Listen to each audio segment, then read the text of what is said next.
Dear audience, আসসালামু আলাইকুম। Allergy কেন হয়, অ্যালার্জি রোগের সমাধান কি, আজকে তা নিয়ে চমৎকার আলোচনা থাকবে। অ্যালার্জি অ্যালার্জি হয় আমরা বিভিন্ন টক্সিনযুক্ত খাবার খাই।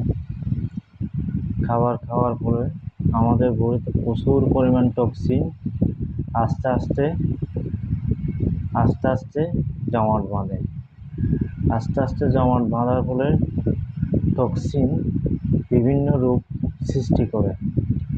টক্সিন প্রচুর পরিমাণ বডিতে যদি টক্সিন হয়, দেহে যদি টক্সিন হয়, আমাদের পায়ের গোড়ায় ব্যথা হয়ে যাবে, বিভিন্ন যেমন হাঁটুতে ব্যথা হয়ে যাবে, কোমরও ব্যথা হয়ে যাবে, এমনকি অ্যালার্জির মতো রোগ দেখা দেবে।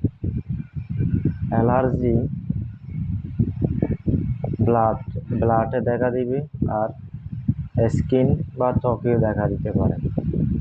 তখন আমাদের করণীয়, তখন আমরা মূলত কী কী ওষুধ সেবন করতে পারি, যেমন গ্লুগাল 50, অ্যালাফল এবং ব্রোপাডিন, সাথে গ্যাস্ট্রিকের ওষুধও আপনি সেবন করতে পারেন। তখন যদি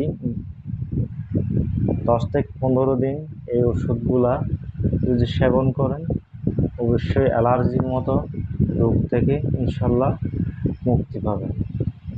অ্যালার্জি স্কিনের মধ্যে যদি প্রচুর পরিমাণে অ্যালার্জি দেখা দেয়, তখন আমরা ডারমাসিন ক্রিম ওই ক্ষত স্থানে ভালো করে ধুয়ে, গরম পানি দিয়ে ধুয়ে ডারমাসিন ক্রিম ক্ষত স্থানে ভালো করে দিনে 1 থেকে 2 বার লাগাইতে হবে। তখন 10 থেকে 15 দিন এভাবে যদি চিকিৎসা নেওয়া যায়, আপনি অবশ্যই অ্যালার্জি থেকে মুক্তি পাবেন।